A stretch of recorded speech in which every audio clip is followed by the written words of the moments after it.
সকলের অতি পরিচিত এমজি মার্গ। এখানে যতবারই আসি একটা আলাদা ভালো লাগা রয়েছে। মায়ের বাঁধন রয়ে গেছে, একটা মায়ের বাঁধন, একটা ভালো লাগা। এমজি মার্গে আসলে বেশ ভালোই লাগে, যতবার গ্যাংটকে আসি ভালোই লাগে। এখানে একটা অনুভূতি, একটা মানে হালকার বিদেশ বিদেশ ভাব মনে হয়, তাই না? ইউরোপ এটা ইউরোপীয় ব্যাপার আছে।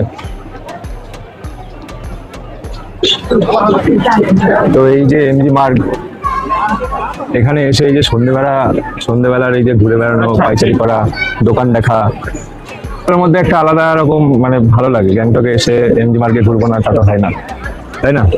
হ্যাঁ, যতবার আসি ততবার একটা নতুন করে অনুভূতি নিয়ে যাই। মায়ের বাঁধন একটা মায়ের বাঁধন থেকেই যায়। হচ্ছে হাঁটতে হাঁটতে যাবো, সামনেই লাল বাজার আছে। লাল বাজারে শুনেছি নাকি অনেক সস্তা। ও লাল বাজার, এখানটা কি আছে? কামাখ্যা ট্রেডার্স।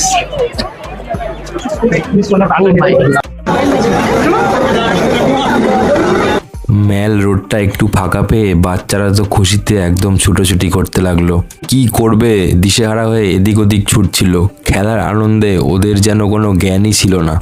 চারিদিকটা যেন নতুন বছরের সূচনার জন্য নিজেকে সাজিয়ে তুলছে।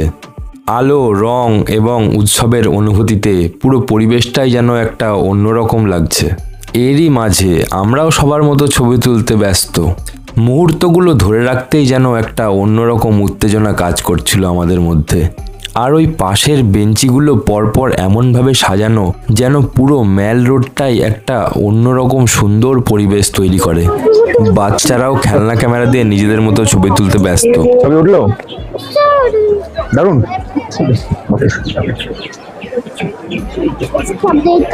ওটা চাপ দাও, এই যে এটা প্রেস করতে হয়।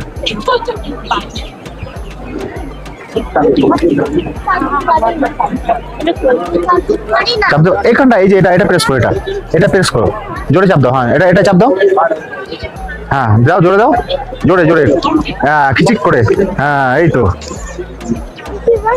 চলো এবার এগোই আমরা সামনের দিকে, এগোনো যাক। এই রোজা কুকুর দেখ কে দাঁড়িয়ে সব সামনে। গ্লাভস দেখছিলাম বুঝলে, 100-150 টাকা, 180 টাকা। তাই? হ্যাঁ, এটা নিয়ে নাও, চলো। এভাবেই কখনো হাঁটতে হাঁটতে, কখনো বা দোকান ঘুরে ঘুরে, বা কখনো খেলনা কিনে পুরো মেল রোডে দারুণ একটা সময় কেটে গেল। যেন মনে হচ্ছিল আজকের সন্ধ্যাটা পুরো পারফেক্ট। পুরো সন্ধ্যাটা যেন চোখের পলকে কেটে গেল। ঘোরাঘুরি, কেনাকাটা আর খাওয়া দাওয়া করে আজকের এই সুন্দর সন্ধ্যাটা আমাদের এই গ্যাংটক মেল রোডে এখানেই শেষ করলাম।